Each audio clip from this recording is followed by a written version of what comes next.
जिसकी जितनी संख्या भारी उसकी उतनी हिस्सेदारी।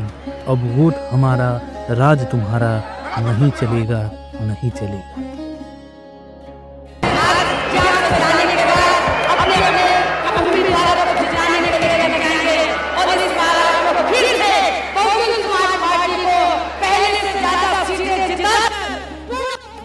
वोट से लेंगे पीएम सीएम, आरक्षण से लेंगे एसपी डीएम। मिले मुलायम काशीराम, हवा में उड़ गए जय श्री राम। तिलक तराजू और तलवार, इनको मारो जूते चार। नमस्कार। इन्हीं नारों को मद्देनजर रखते हुए आज हम उत्तर प्रदेश की सियासत की गली पर चर्चा करेंगे और इस सियासत की गली की हवा में आपका माइक एंड मट पर स्वागत है। आज हम उस उत्तर प्रदेश में लौट रहे हैं जहां राजनीति अभी टीवी की बहस नहीं थी, बल्कि चौपाल की फुसफुसाहट थी। 1970 का दशक उत्तर प्रदेश का मतलब था खेत खलिहान, नहरें और नेताओं के पैरों पर लगी मिट्टी। जहां एक तरफ मान्यवर काशीराम का कहना था कि डॉक्टर अम्बेडकर ने किताबें जुटाई और मैंने लोगों को जुटाया, और वहीं शेर था कि कुर्सी तब तक ऊंची नहीं लगती थी जब तक जूते में मिट्टी न घुसी हो। कांग्रेस तब भी सत्ता में थी, लेकिन भीतर ही भीतर दरारें पड़ चुकी थी। यह दौर था 1970 के बाद का, और यह दौर में एक ही नाम उभर कर आ रहा था जो कि कांग्रेस में बयावत की फूफुकाहट को जन्म दे रहा था, जिसका नाम था चौधरी चरण सिंह। किसान की आवाज़ दिल्ली की भाषा नहीं बोलता था, बल्कि खेत की भाषा बोलता था। किसान का पसीना, देश की तकदीर। फिर आया दौर 1975 के आसपास का, एक ऐसी रात जब देश की सांसों पर ताला लगा। आपातकाल, रेडियो बोल रहा था लेकिन जनता चुप थी। अखबार छप रहे थे और सच खाली था। कागजों पर आजादी छपी थी और गलियों में डर सो रहा था। उत्तर प्रदेश में नेताओं को उठाया गया, आवाजों को जेल में डाला गया, लेकिन इतिहास का नियम है, दबाव जितना विस्फोट उतना। 1977 की वो बातें और जनता जागी। कांग्रेस हारी और पहली बार उत्तर प्रदेश ने कहा, अब बहुत हुआ सम्मान। जनता पार्टी आई, जेपी की पुकार और चौधरी चरण सिंह की चाल, और सत्ता की बिसात पलट गई। लेकिन राजनीति में दोस्ती अक्सर मौसम जैसी होती है। 23 दिन में सरकार गिरी। जो कुर्सी तक पहुंचते थे वो कुर्सी को समझ न सके, और यहीं से शुरू होता है उत्तर प्रदेश की असली राजनीति, जहां नेता टूटेंगे, नए बनेंगे और जनता देखेगी सब कुछ। उत्तर प्रदेश की सियासत कांग्रेस के हीरो से सजी थी। जवाहरलाल नेहरू की बेटी इंदिरा गांधी देश की सरदार थी। वहीं राज्य में किसान नेता चौधरी चरण सिंह ने कांग्रेस छोड़कर भारतीय क्रांति दल बना रखा था। चरण सिंह को किसान किसान कहते हुए राजनीति की ऊंची नीची राहों पर खड़े देखा गया। 1970 में मजदूरों और किसानों के हितों की बात करने वाले चौधरी चरण सिंह ने अजब गठबंधन बनाकर मुख्यमंत्रियों में से एक बनने की कोशिश की। गोया यह जमीन पलट फैसलों और फसलों का कमाल था, जहां कई राजनीतिक दलों की मिट्टी सी डली करके नई रुख पकड़ी जाए। लेकिन इंदिरा गांधी भी बैठी नहीं देख रही थी। मध्य 1970 के उत्तर प्रदेश में एक चुगली सा माहौल फैल गया था। 75 में पूरे देश में आपातकाल लगा। इंदिरा ने सभी विपक्षियों की जुबान बंद कर दी। यूपी में कांग्रेसियों ने विरोधियों को जेलों में ठूंस दिया। इमरजेंसी की छांव में इंदिरा गांधी मजबूत थी, मगर चरण सिंह जैसे नेता आग उगलते रहे। अंततः 77 में जनता पार्टी का गठबंधन बना, एक ऐसा गठबंधन जिसमें चौधरी चरण सिंह और जयप्रकाश नारायण एक साथ आए, जहां पे आपने नारा भी सुना होगा, इंदिरा हटाओ देश बचाओ। जनता दल में इंदिरा की सेनाओं का सफाया हो गया। यूपी की राजनीति एक नई राह पर दौड़ी।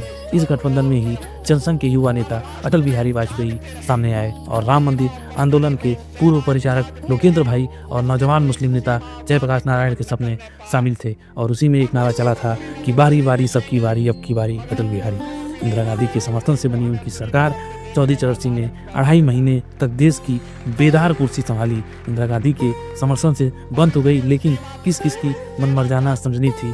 चारा ने पहले ही कह दिया था कि उन्हें इमरजेंसी के मुकदमे नहीं हटाने, और ये कहते ही इंदिरा गांधी पलटी मार गई। 23 दिन में ही चरण सिंह की काट की पार्टी ढह गई और इंदिरा वापस सत्ता पर आ गई।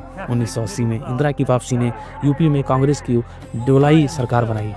कांग्रेस की दुनिया अब बदलने लगी थी। इंदिरा की हत्या 84 के बाद से उसके बेटे राजीव गांधी प्रधानमंत्री बने और कांग्रेस की राह में युवा जोश पैदा हुआ। पर यूपी कांग्रेस के माथे पर दोहराव दबाव ने देह भर ली। एक तरफ बीजेपी तेजी से उठ रही थी अटल बिहारी वाजपेयी और लाल कृष्ण आडवाणी के नेतृत्व में, तो दूसरी तरफ अति पिछड़ों में लोकप्रिय समाजवादी नेताओं की कतार लगी थी। राम मनोहर लोहिया की विचारधारा से प्रेरित मुलायम सिंह यादव ने कांग्रेस छोड़नी शुरू की। कांग्रेस के अंदर की खींचतान में ही मुलायम ने 92 में समाजवादी पार्टी की नींव रख दी। उस दौर में उन्होंने यूपी का राजनीति में नया आयाम जोड़ दिया। एक ओर बड़प्पन की दुहाई देते यादव, दूसरी ओर दलितों के सपने उकार रहे काशीराम। काशीराम ने 84 में बहुजन समाजवादी पार्टी यानी कि बीएसपी स्थापना कर दी थी। लक्ष्य था अंबेडकर के रास्तों पर चलना और दलितों की हकीकत उजागर करना। मुलायम और काशीराम के कदम एक कदम विपरीत दिशाओं में थे, पर किसने सोचा था कि यह नारा भी निकलेगा कि मिले मुलायम काशीराम, हवा में उड़ गए जय श्री राम। राम मंदिर आलोचना की आंच ने 1990 के दशक की शुरुआत में सबको झकझोरा। उत्तर प्रदेश में अयोध्या में विवादित ढांचा गिरा दिया गया और बीजेपी की जोरदार हवा चली। 89 के लोकसभा चुनाव में उत्तर प्रदेश के माहौल में भी बीजेपी ने जोर जोर से नाच बजाकर 62 सीट हासिल कर ली। इसी समय मुलायम और काशी आमने सामने भी नहीं, एक साथ भी नहीं, पर राजनीति में उनका पिंड खोल दिया था। कांग्रेस का परचम गुजरते युग हो चला था। 89 में वीपी सिंह की सरकार बनी, जिसने भी समाजवादियों को जीरो पर रखा। मुलायम भी उस सरकार से नाराज होकर अलग हो गए। मुलायम ने इंडिपेंडेंट के रूप में उत्तर प्रदेश की जीत भी देखी, जब उन्होंने 91 में संसद चुनाव में इटावल सीट से चुनाव लड़ा। इस चुनाव में मुलायम ने ज़्यादा सीट लड़कर काशीराम की मदद की, पर उनके परिवार के क्षेत्र का एक ही सीट उन्होंने खाली छोड़ दी ताकि काशी जीत सके। इस मेहरबानी का नतीजा ये हुआ कि काशीराम ने 91 में पहली बार लोकसभा का टिकट जीता। 92 आते आते राजनीति का खेल और ताज़ा हो गया। यूपी में राष्ट्रपति शासन लगा दिया गया था, क्योंकि बाबरी मस्जिद गिरने की वजह से बड़े दंगे हो गए थे। तब कांग्रेस की मनमोहन सरकार ने राज्य में चुनाव स्थगित रखे, लेकिन 93 में पटाखा फूटा। विधानसभा चुनाव हुए, अजनबी लगा था उस समय जाना। काशीराम और मुलायम सिंह ने हाथ मिलाया, एक बड़ा गठबंधन बना, Samajwadi party plus Bahujan Samaj party. Congress जैसे दल मिले, यह था ओबीसी और दलितों की राजनीति का जश्न। दूसरे दलों के साथ मिलकर यहाँ तक कि लोहिया विरोधी कांग्रेस भी साथ थी। उन्होंने बीजेपी को कड़ी टक्कर दी। 93 की सुबह सपनों की गठरी से बहुत कुछ निकलने कर सामने आया। सत्ता परिवार में अजय सिंह लौटा था कांग्रेस से। हेडगवार की विचारधारा का खेल छोटा हुआ और मुलायम सिंह ने बनाई सरकार। मुलायम सिंह यादव मुख्यमंत्री बने। काशीराम ने अपने साथी को सपने पूरे करने के लिए सीएम बनाया। तमाम जाति और धर्म के वोटों की गठरी साथ लेकर ये दोस्त जश्न मनाने लगे। लेकिन क्या यह दोस्ती कितनी दिन टिकी? क्या मुलायम का बेस यादव ओबीसी और मायावती का दलित खेमे का मेल टिक पाया? जल्दी ही गठबंधन की वो चाशनी मीठी लगना छूट गई। बसपा ने अपने दलितों वोटों बैंक और मजबूत करना शुरू कर दिया। मुलायम को लगा जैसे कांग्रेस छोड़ते ही उसके कंधों पर कोई खूंटा लाद दिया। जून 95 में खबर आई कि बसपा ने सरकार से किनारा कर लिया। मायावती ने खुलकर कहा कि सपा में दलितों के लिए कोई जगह नहीं। लखनऊ के वीपी सिंह अतिथिगिरी को वह अजीब किस्म भी गर्मागर्म सुर्खियां बन गया। सुना गया कि बसपा विधायकों को हमला हो गया था। बसपा ने कहा मुस्कुराते हुए, सर हम काम का रिश्ता करके खुश थे, अब कुछ समझौता हट गया। 3 जून 95 को केंद्र ने मुलायम से यादव की सरकार को हटाया। बसपा ने बिना शक्ल बदले बीजेपी का हाथ थाम लिया और यहीं से घुमाव आया उत्तर प्रदेश की राजनीति में। जून 95 में बसपा की बच्चन बेटी मायावती बनी मुख्यमंत्री।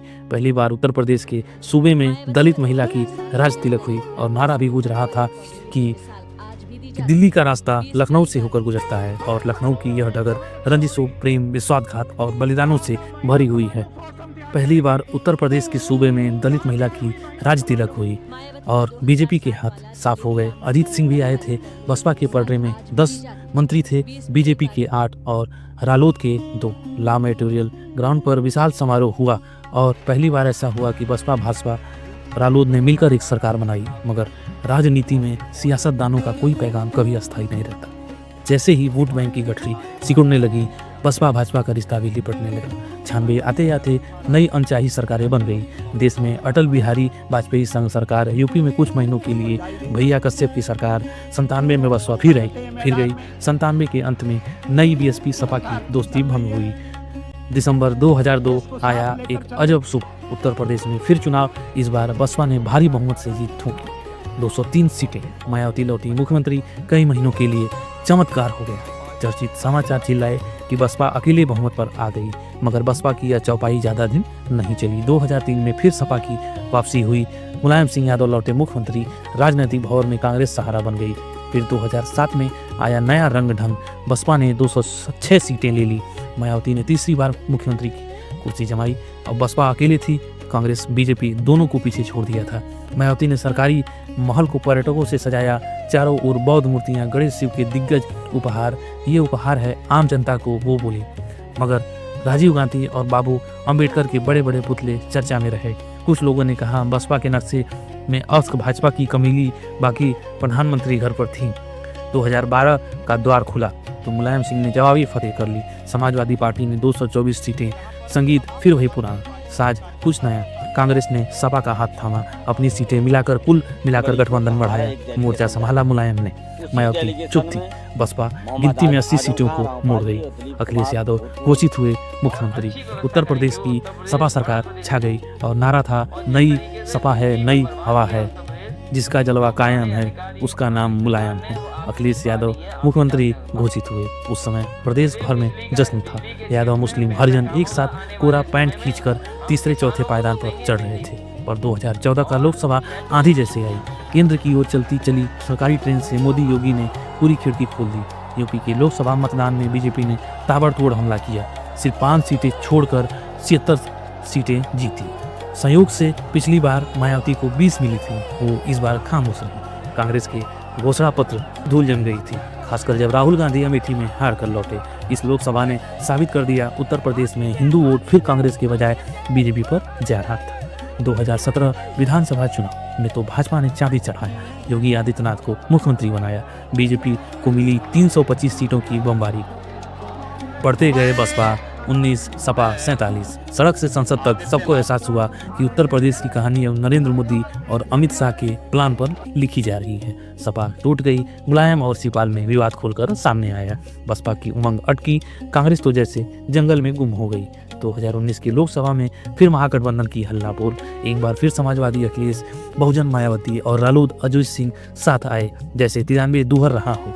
राहुल गांधी को भी रख दिया फैसला और बोला गया जनता डॉक्टर मनमोहन की खुशामद से दूर, मोदी की दोबारा सरकार बनेगी या हम बनेंगे गवाह। पर वोटरों ने कह दिया सियासी दिवाली से पहले बिजली तो मोदी को ही जलानी है। मोदी को बीजेपी एनडीए ने यूपी में 62 सीटें ली। महागठबंधन की कटनी केवल 15 ही हुई। अफसोस 19 ने दिखाया कि दीवारें टूटने में समय नहीं लगता है। कांग्रेस को बस एक सीट मिली, रायबरेली से राजबब्बर की। खैर, राहुल गांधी फिर अमेठी से हार गए और अंत में 22 का विधानसभा रणगुंड योगी अखिलेश की इस फिल्म का नया चैप्टर। बीजेपी ने फिर ताबड़तोड़ बहुमत बनाया, 255 सीटें, और 8 साल बाद फिर मुख्यमंत्री योगी। समाजवादी पार्टी की गठरी में 111 सीटें, बसपा को सिर्फ एक सीट मिली। इधर अमित शाह की चालाकी, उधर राजनीतिक यारियां। निषाद पार्टी और अपना दल जैसे नेता भाजपा के साथ हो गए, जबकि अखिलेश ने आरएलडी और कुछ छोटे दलों के साथ हाथ मिलाया। चुनाव आयोग ने जब गिनती पूरी की, लगा जैसे गुड़ की मिठास बीजेपी के मुंह से गायब हो गई और सपा को कुछ बचा तो तभी जीत की पंखी उखड़ गया। बसपा अब मात्र याद बनकर रह गई।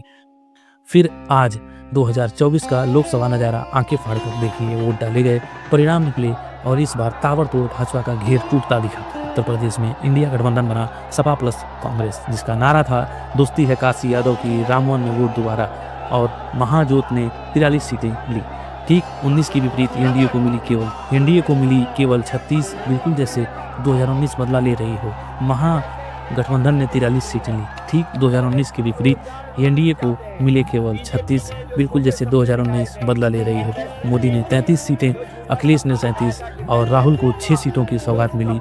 जनता ने कह दिया देखते हैं अब सत्ता की नाव किसका किनारा करेगी। तो यह उत्तर प्रदेश की राजनीति की दास्तां, जहां इश्क जिद है गठबंधन की, कभी सपा और बसपा नाराज, कभी कांग्रेस समाजवादी प्यार में। यहाँ नेता एक दूसरे के दुश्मन भी बने, दोस्त भी बन बैठे और उसी दोस्ती ने हर रोज नया मोड़ लिया। 70 से 25 तक का यह सफर दर्शाता है कि यूपी में किसान, मजदूर, पिछड़ा, दलित सबका राज इस किस्से में है। हम देख चुके हैं कि हाँ, हर गठबंधन अस्थायी है, हर झगड़ा चारों ओर पहुँचता है, अभी अंत नहीं हुआ। अगला चुनाव फिर नई कहानी लिखेगा। तब तक यही समझ लीजिए कि यूपी की राजनीति में नदी आजकल फिर लहरें उठेंगी, नेता फिर मिलेंगे, कभी लड़ेंगे, कभी साथ होंगे और नारा नया हो सकता है, पर चेहरे हमेशा वही रहेंगे। अगली गठबंधन में कौन से पुराने दुश्मन फिर बन जाएंगे दोस्त। हमें तो यही कहना है कि सियासत की इस महफिल में रुमानी है फसाना बहुत। आज जो गले मिलते हैं कल हो सकते हैं दीवाना बहुत। वाह, मौसम फिर करवट लेंगे, कहानी में नया मोड़ आएगा। तब तक आप इस यात्रा के साथ रहने के लिए बहुत बहुत धन्यवाद। नमस्कार।